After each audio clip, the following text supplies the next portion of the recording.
My son left me alone in a hospital waiting room after my procedure, and told the nurses I had other arrangements.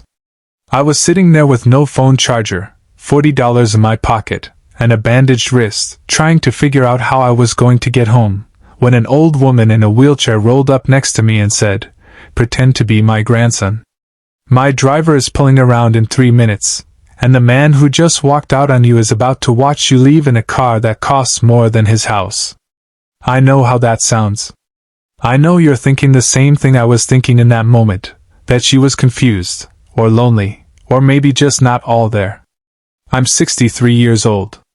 I've spent 31 years teaching high school history, then another 9 as a principal. I've heard every kind of story, and I know the difference between truth and something a desperate mind manufactures to get through a bad day. So believe me when I tell you that what I'm about to share with you is real. Every single word of it. And if you stay with me, you'll understand how that one afternoon in a hospital lobby became the dividing line between the life I was living and the life I was actually meant to have. My name is Arthur. And until that Wednesday in October, I thought I understood what it meant to be alone. I had the procedure done on my wrist, a small thing, a ganglion cyst, that had been bothering me for 2 years. Nothing serious. An hour under light sedation, maybe 90 minutes of recovery. My son had driven me there that morning because the clinic required someone to take you home afterward. You can't drive yourself. That's the rule. I hadn't asked him. He had offered. He called me the Sunday before and said, "Dad, I'll be there. Don't worry about it." Those were his exact words. Don't worry about it. I should have known something was off when he barely spoke during the drive over. He sat in the waiting area for maybe 20 minutes after I went in, and then he told the front desk nurse that he had a work emergency, and that his father had made other arrangements. He left his phone number in case they needed to reach the family. That was it. That was the entirety of his concern for the man who had worked double shifts 2 summers in a row so he could go to a school that didn't offer financial aid. When the nurse woke me up in recovery, I was groggy, and my arm ached, and I asked where my son was. She had the look that nurses get when they have to deliver information that isn't medical, but still feels like a wound. She told me what I just told you. He had left. Said I had other arrangements. I lay there staring at the ceiling tiles for a long moment, and then I thanked her and told her I was fine. Because that is what you do when you are 63 years old, and you have spent a lifetime being fine, regardless of what's happening inside you. They discharged me into the main lobby. It was a Wednesday afternoon, so the space was moderately busy, families coming and going, a few elderly patients waiting for rides, the smell of industrial cleaner, and bad coffee. I sat in one of the padded chairs near the window, trying to think. I had $40. My car was at home because my son had driven me. My neighbor, who I might have called, was somewhere in Arizona visiting her grandchildren. My brother lived 40 minutes away, but asking him for anything always came with a price. I wasn't willing to pay. I sat there doing the math on a taxi home, and wondering how a person gets to 63 years old, and ends up in a situation like this. "Excuse me." The voice came from my left. I turned. She was in a wheelchair, maybe 78 or 80, with white hair pulled back, and the kind of posture that tells you a person was raised to sit up straight and never forgot it. She wore a cream-colored blazer and pearl earrings, and her eyes were sharp and clear, and fixed entirely on me. "I couldn't help but notice," she said, "that the young man who came in with you this morning left without you." "You were here this morning?" I asked. "I come in every Wednesday for a treatment. I notice things." She folded her hands in her lap. "You look the way my late husband looked the day his brother told him he was on his own." I recognized that expression. I didn't know what to say to that, so I said nothing. She leaned forward slightly. "I have a proposition for you. My driver is pulling around in about 3 minutes. I'd like you to ride with me, and I'd like you to do me the favor of pretending, just for the next few minutes, that you are my grandson. The young man who abandoned you is still in the parking lot. I watched him on my phone. He's sitting in his car out there, I suspect, waiting to make sure you found a way home, so he can tell himself he isn't the kind of person who leaves his father stranded. When my driver pulls up, I want him to see you walk out with me." I stared at her. "Why would you do that?" "Because nobody should be left in a hospital lobby by their own child," she said simply. "And because I could use the company." There was something in the way she said it. Not dramatic, not performative, just quiet and certain, the way people speak when they've lived long enough to stop wasting words. I looked toward the parking lot through the glass doors. I couldn't see his car from where I sat, but I knew the shape of his day. He was probably on his phone, justifying. "My driver's name is Thomas," she said. "When he comes in, just stand with me. That's all I'm asking." I stood with her. Thomas came through the automatic doors 2 minutes later, a tall man in a dark jacket who moved through the lobby like someone who had done this 1,000 times. He nodded at her. "Mrs. Sterling. Ready? Thomas, this is Arthur. He'll be riding with us today." Thomas didn't miss a beat. "Of course. Good afternoon, sir." We went through the doors. The car was a black Mercedes SUV, long and clean, the kind of vehicle that makes people stop and look. As Thomas helped Mrs. Sterling from the wheelchair into the back seat, I saw a silver sedan parked at the far end of the lot. My son's car. And I saw him sitting in the driver's seat, phone down, watching. He had seen the car. He had seen me. His window was down, and his face was doing something complicated that I hadn't seen on it in a long time. I got into the Mercedes. Thomas closed the door, and the sound it made was quiet and solid, like something being sealed shut. The interior smelled like leather and something floral, and there was music playing very low from the speakers, something classical I didn't recognize. I looked out the tinted window and watched my son's face as we pulled away. He had stepped out of his car. He was saying something, though I couldn't hear it. His arms were at his sides and his mouth was open, and then we turned out of the lot, and he was gone. "Well," Mrs. Sterling said, "that went well. You could see him from here?" "I could see enough." She settled back against the seat. "He didn't look triumphant." "That's a start." We rode in silence for a moment. Then I said, "I have to ask you again. Why are you doing this?" She turned to look at me, and in the afternoon light coming through the window, her face was composed and kind and a little sad around the edges. "Because 30 years ago, my daughter was left alone in a different kind of waiting room by people who were supposed to love her. And nobody helped her. I've always thought about that. What would have happened if someone had just sat down next to her?" She turned back to the window. "I sit next to people now when I can." We pulled off the main road after about 20 minutes and onto a private lane lined with old oaks, the kind of trees that have been growing long enough to make everything underneath them feel shaded and permanent. At the end of the lane there was a house, though calling it a house the way I'd call my place a house was like calling the Pacific Ocean a pond. It was a Georgian colonial. White columns, red brick, acres of lawn rolling out from the base of it. Gardens along the south side. A fountain near the entrance that was already lit for the evening, even though the sun hadn't fully set. "This is your home," I said. It wasn't a question. "Has been for 40 years. She glanced at me. "My late husband built it when the company was young. I've thought about selling it. I never do." A woman met us at the door, mid-50s, efficient, warm smile. Mrs. Sterling introduced her as Evelyn, who managed the household. Evelyn looked at me the way people look at unexpected additions to a routine, with professional composure over genuine surprise. She asked if I'd be staying for dinner. "Yes," Mrs. Sterling said before I could answer. We ate in a dining room that could have held my entire faculty. Roast salmon, potatoes, a green salad, and a wine that I found out later cost more than my first car. Mrs. Sterling ate with deliberate enjoyment, and talked to me like she had known me for years, asking about my teaching career, what subjects I covered, whether I missed it. She listened when I answered. Actually listened. Not the way people listen when they're waiting for their turn to speak, but the kind of listening that makes you feel like what you're saying matters. Somewhere in the middle of the meal I said, I still don't know your first name. Margaret, she said. But most people have called me Mrs. Sterling for so long that I sometimes forget Margaret exists. I like Margaret better. She smiled. A real one. So do I.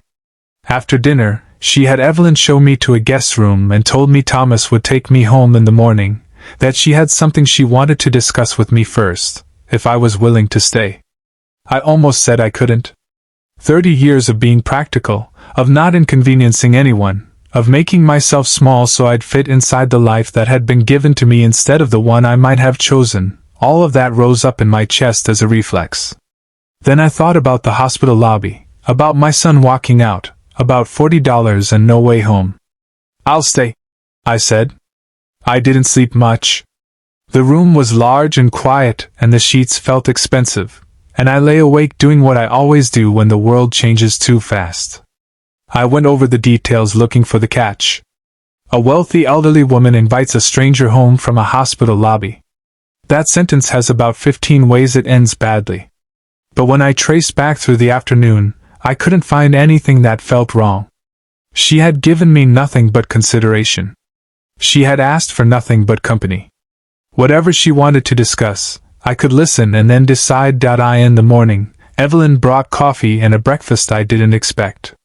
Eggs, toast, fresh orange juice, a bowl of sliced fruit. Mrs. Sterling came in about 20 minutes later, moving more easily than she had the day before, without the wheelchair, using a cane instead. She sat across from me and, for a moment, just drank her coffee, looking out the window at the lawn, where the morning light was laying itself flat across the grass. I want to tell you about my company, she said. Sterling Property Group. I knew the name vaguely, the way you know names that appear on buildings and signs but that you've never had reason to look up. What I didn't know was the scale. She walked me through it the way someone does when they're not trying to impress you but need you to understand. Residential and commercial real estate across 4 states. A portfolio of properties that had been built, developed or acquired over 5 decades. A management division. A development arm. A charitable foundation. Current value, she said. Somewhere above $300 million. I set down my coffee cup. I'm telling you this, she said, because I want you to understand what I'm about to propose isn't a small thing and I want you to be able to say no with full information. What are you proposing? She folded her hands on the table. I'm 81 years old. My husband died 11 years ago. My daughter, the one I mentioned, died 14 years ago. She had 2 children, my grandchildren, who are adults now and live their own lives in different states. They're good people. They're not interested in the business. They've told me so plainly and I respect that. She looked at me steadily. For the last 3 years, I've been trying to find someone to bring into the company. Not just a manager. Someone to learn it from the inside. Someone who can carry it forward with the same values my husband and I built it on. Yesterday, when I saw you sitting in that lobby, something told me to go speak to you. I don't usually act on instincts like that. I'm not a sentimental woman by nature. But I've also learned that when something feels that certain, you pay attention to it. Margaret, I said slowly, you don't know me. I know more than you think. Evelyn ran a background check last night. I hope you'll forgive the efficiency. The corner of her mouth moved. 31 years of teaching. 9 as principal. Record of commendation from the district. No criminal record. No debt beyond a manageable mortgage. Colleagues who, when I spoke to 2 of them this morning, described you as someone who kept his word.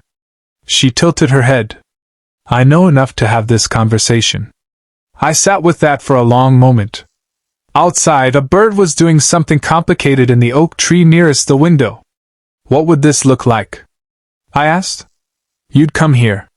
Not as an employee. As a partner in training. You'd learn the business, meet the people who run the various divisions, spend time understanding how everything connects.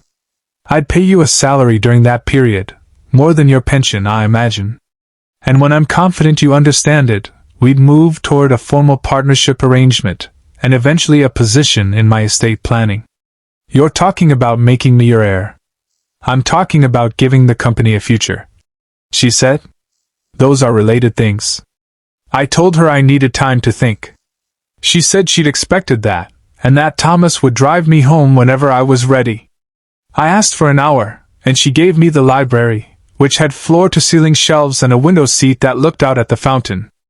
I sat in there alone and thought about my life with the clarity you only get when something shifts beneath the floor you've been standing on for decades. My son and I had never been close, not the way I had hoped. His mother and I divorced when he was 12, and she had moved them 3 states away, and I had driven or flown out to see him every chance I had, and it was never quite enough. He grew up thinking I had chosen something over him, though what that something was, I could never get him to name. Over the years, he had become someone I recognized less and less. The call he used to make every Sunday became every other Sunday, then once a month, then something closer to obligation. I had told myself it was normal. Children grow up and move away and build their own lives, and you adjust. But sitting in a hospital lobby alone, while he sat in a parking lot waiting to see if you were fine before he drove home, that wasn't distance, that was something else entirely. And my brother. We hadn't spoken much since our mother's estate had been settled, 7 years ago, in a way that left both of us feeling like the other had gotten something they didn't deserve. He was younger than me by 4 years, and had spent most of his adult life in comfortable circumstances, made more comfortable by a wife who had been smart with money. We were not enemies. We were not friends. We were blood and obligation and nothing else. I went back to the dining room and told Margaret yes. The months that followed were unlike anything I had known. Thomas drove me back and forth in the early weeks while I still had obligations, wrapping up a consultation I'd agreed to with the district, a tenant in my spare room whose lease wasn't up. By winter, I had moved into the East Wing guest suite at Margaret's suggestion, which felt enormous and strange for the first few weeks and then gradually, slowly, began to feel like somewhere I actually lived. She was a patient teacher.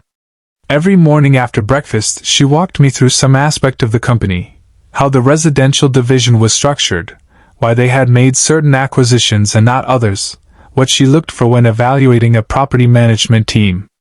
She had a mind like a filing cabinet, precise and organized, and she expected me to keep up. I did.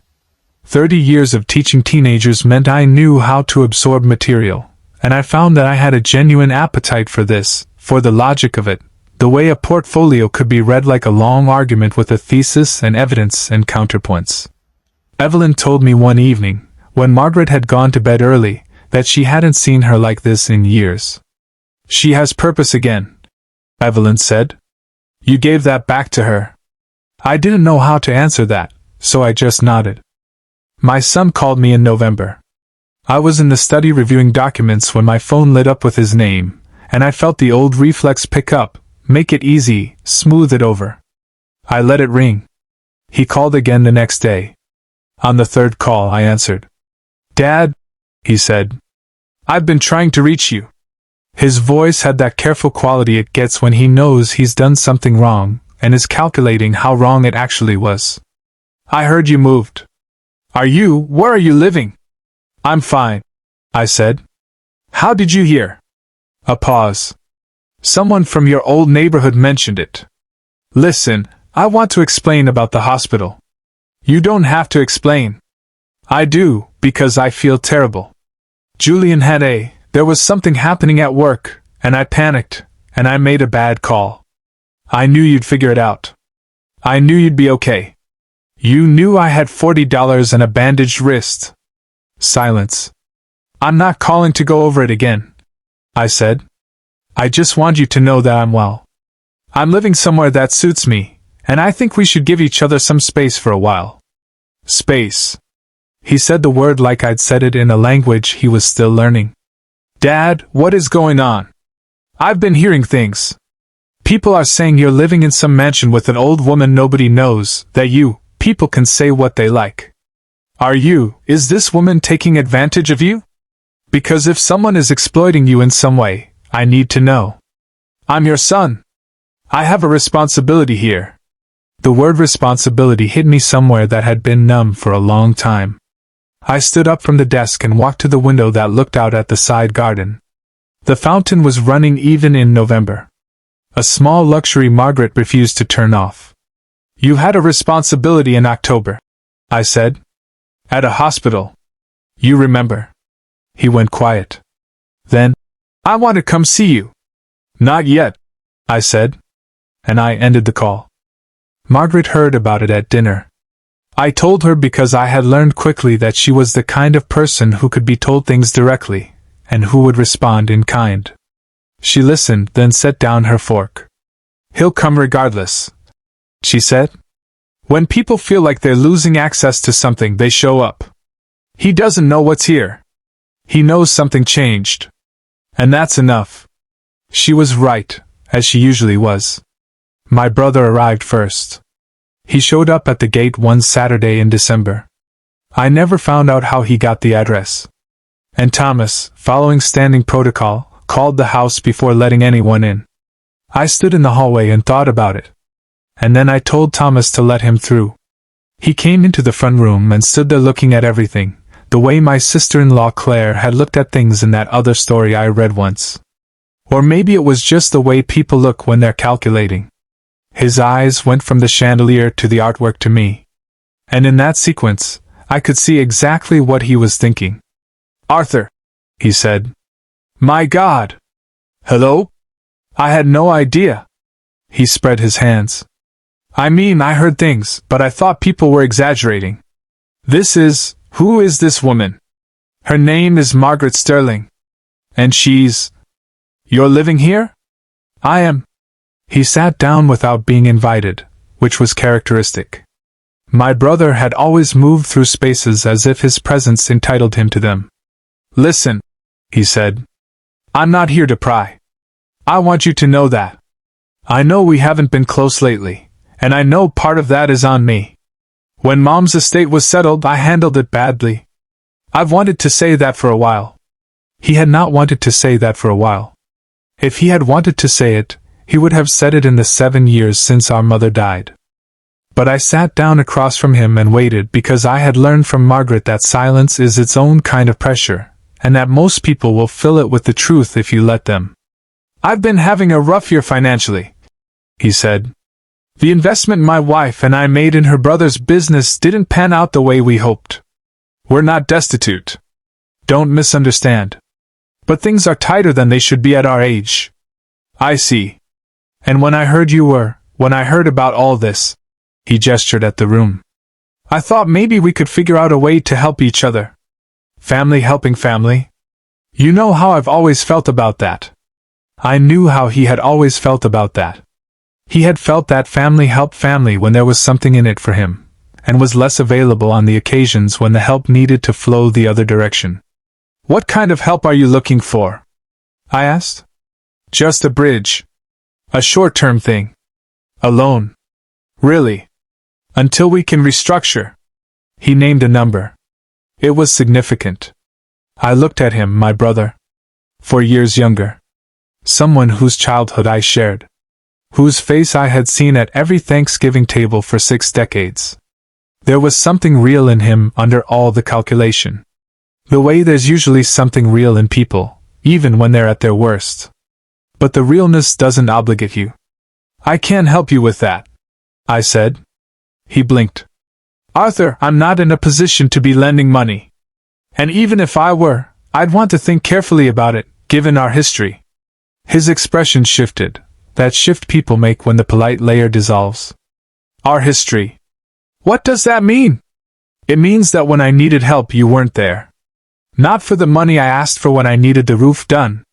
Not when I called you after the divorce and told you I was struggling. Not once in the last 15 years. I kept my voice level. I'm saying this calmly because I mean it calmly. I'm not angry. I'm just clear." He stood up. His face had gone through several things in quick succession and settled on something that looked like wounded dignity. "I came here as your brother. I know you did. And I'm talking to you as yours." I stood as well. "I hope things work out for you. I genuinely do. But I'm not the answer to your situation." He left without saying much else. I watched Thomas escort him to the car from the window and felt the particular emptiness that comes from doing the right thing when the right thing still costs something. Margaret was in the sitting room when I went back inside. I hadn't known she was home. "How much did you hear?" I asked. "Enough," she said. "You handled it with more grace than he deserved." "He's my brother." "Yes." "And you still said no?" She looked at me with those clear, steady eyes. "That's not something everyone can do." January brought complications I hadn't anticipated. My son hired a lawyer. I found out from a letter that arrived through Margaret's attorney, copied to the firm that was handling my advisory arrangement with Sterling Property Group. The letter alleged that Margaret was mentally incompetent, that she had been manipulated by an individual, meaning me, who had gained access to her through deception, and that the relationship between us should be subject to legal review given her age and the nature of our financial arrangement. It also suggested that, as my next of kin, my son had standing to challenge any estate planning decisions made on my behalf. I sat at the kitchen table with the letter in my hand and felt something I hadn't felt in a long time. Not anger, exactly, but something colder. The recognition that someone you once loved has decided to treat you as a problem to be managed. Margaret's attorney, a woman named Diana, came to the house the next day. She was in her 50s, unhurried, with a way of organizing information that reminded me of the best teachers I'd known, no wasted motion. She walked us through the legal landscape the way you walk someone through a neighborhood they'll need to know. "The claim of incompetence is the most serious," she said. "It has no factual basis, but it requires us to respond." "What do they actually want?" I asked. "Right now, they want to slow things down. They want uncertainty. If they can create enough procedural fog, they may hope you'll settle in some way that benefits them." She looked at Margaret. "Mrs. Sterling. They will request a cognitive evaluation." "Schedule it," Margaret said immediately. "I'll take 3 if they want. I did the Wall Street Journal crossword this morning in 22 minutes. Diana allowed herself a small smile.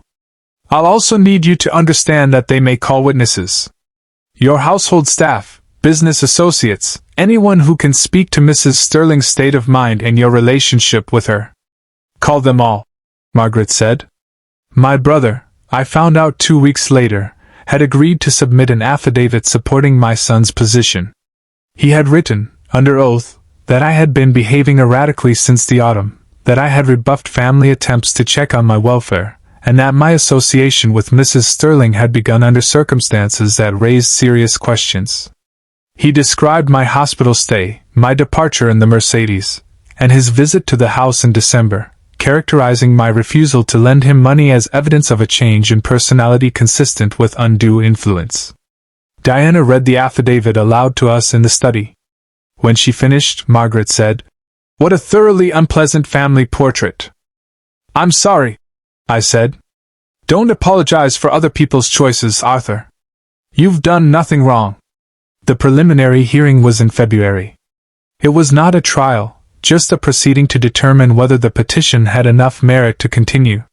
My son arrived with his attorney, a man named Vance who had the particular confidence of someone who charges a lot and knows it. My brother sat beside them, not as a party to the case, but as a friendly witness, studying the room with the calculating look he'd had in Margaret's front room in December. Diana presented Margaret's medical records, all of them, spanning the past 5 years, including the results of the cognitive evaluation she'd voluntarily undergone the week before. The evaluating physician, who had been asked to testify, said clearly and without hesitation that Mrs. Sterling showed no signs of cognitive decline whatsoever. She scored in the top percentile for her age group on every metric. Then Diana presented the security footage. Margaret's house, it turned out, had a comprehensive camera system, interior and exterior, that had been running continuously since it was installed 8 years ago. Diana had pulled the footage from my brother's December visit and from 2 phone calls my son had made that had been recorded, with notification, as part of Margaret's standard business practice. The footage from December showed my brother's visit from the moment he arrived at the gate. It showed him entering the house, sitting without invitation, and then very clearly asking me for a sum of money that was substantial enough that the judge's expression changed slightly when Diana named the figure. It showed his face when I declined, and it showed him leaving with none of the distress of a concerned sibling and all of the frustration of someone whose plan hadn't worked. The phone recordings were more damaging. In one, my son could be heard discussing the situation with Vance before the letter was sent. He wasn't worried about my welfare. He was worried about whether a geriatric judge would buy the incompetence angle. He used those words. A geriatric judge. The courtroom was very quiet when that played. The judge looked at my son for a long moment when the audio stopped. Then she looked at Vance. "Does the petitioner have any response to this recording?" Vance made a good effort. "Context," he said. "Taken out of context." The judge told him she appreciated the explanation and dismissed the petition. She also referred the matter of the affidavit to the county attorney for review. My brother, when he heard that, went the color of old wax. In the hallway afterward, my son approached me. He had sent Vance ahead and was alone, which was more than I'd expected. His face looked like someone had let the air out of it. "Dad," he said. I don't know what to say." "Then don't say anything yet. I was worried. I want you to know that some part of it was genuine worry." I looked at him, my son. 41 years old. Someone I had driven hours to see on school holidays, and called every week through college, and stayed up late worrying about in the ordinary ways fathers worry. The choices he had made in the last 4 months were real. The damage was real. And so was the fact that standing in front of me was still someone I had loved before he was old enough to love me back. "I know," I said. "But you need to understand something. Worry doesn't excuse what you did, and an apology alone isn't going to rebuild what this costs." "What will?" I thought about it. "Time," I said. "Honesty. Showing me something different than what I've seen." He nodded slowly. He didn't argue, which surprised me. Maybe losing in a courtroom takes something out of you that losing in a conversation doesn't. My brother called that evening. The county attorney review had apparently concentrated his mind. He was on the phone for 11 minutes and spent most of it cycling through justifications before arriving at something that sounded eventually like remorse. I told him I wouldn't push for any additional action regarding the affidavit, but that I wanted the same thing from him that I told my son. I wanted distance for now, and honesty when the distance ended. Margaret and I talked about it that night. Sitting in the library with the fireplace going, she had a habit of asking me things instead of telling me things, which I had come to understand was her way of making sure I arrived at conclusions that were actually mine. "How are you?" she asked. "Tired," I said. "Relieved." "Something in between." "Do you regret any of it?" I thought about that seriously. "No. I think I'd rather know who people are, even when what they are is disappointing." She nodded. "My husband used to say that the worst thing a crisis can do is clarify. Because once you see something clearly, you can't unsee it." "Is that a warning?" "It's an observation." She looked at the fire. "You've been very steady through all of this, Arthur. Steadier than I expected. You had a camera system." She laughed. A real one, loose and sudden, the kind she didn't produce very often. "I did have a camera system." Spring came, and with it a formal partnership agreement that Diana and Margaret's business attorney spent 6 weeks negotiating. I was named managing partner of Sterling Property Group with a clear path toward the succession arrangement Margaret had described in February at the breakfast table. Her grandchildren were informed and, as she had predicted, were grateful and unbothered. They came to meet me in April, a woman and a man in their late 30s, both straightforward and kind, who shook my hand and said they were glad their grandmother had found someone she trusted. The work was demanding.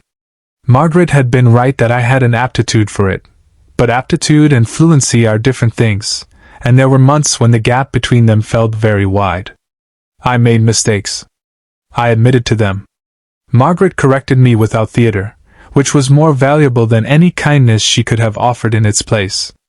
My son reached out again in the summer. This time, he didn't want anything. He asked if we could have dinner. I said yes. We met at a restaurant midway between the property and where he lived, and we talked for 3 hours. Really talked. The kind of talking that doesn't happen between people who are managing each other. He told me things about his childhood he had never said out loud. I told him things about mine. We didn't resolve everything. 30 years of distance doesn't dissolve over dinner, but we made a start. My brother's situation resolved itself in ways I hadn't engineered. The county attorney found the affidavit insufficient for prosecution, some technical standard wasn't met, and he received no charges, which I was told and felt a complicated relief about. He called me in July and we talked briefly. He did not ask for money. He did not explain much. He said he'd been doing some thinking. I told him that sounded like a good use of his time. One morning in September, almost a year after that Wednesday in October, I asked Thomas to drive me to the hospital. Not for any procedure. I just wanted to go. I walked into the lobby and stood near the window where I had sat the year before. It was a Tuesday, busy, the usual traffic of people in various states of worry and relief. I sat in the same chair, or one near enough to it that I couldn't tell the difference. I sat there for a while, just watching. The work was demanding. Margaret had been right that I had an aptitude for it. But aptitude and fluency are different things, and there were months when the gap between them felt very wide. I made mistakes. I admitted to them. Margaret corrected me without theater, which was more valuable than any kindness she could have offered in its place. My son reached out again in the summer. This time, he didn't want anything. He asked if we could have dinner. I said yes. We met at a restaurant midway between the property and where he lived, and we talked for 3 hours. Really talked. The kind of talking that doesn't happen between people who are managing each other. He told me things about his childhood he had never said out loud. I told him things about mine.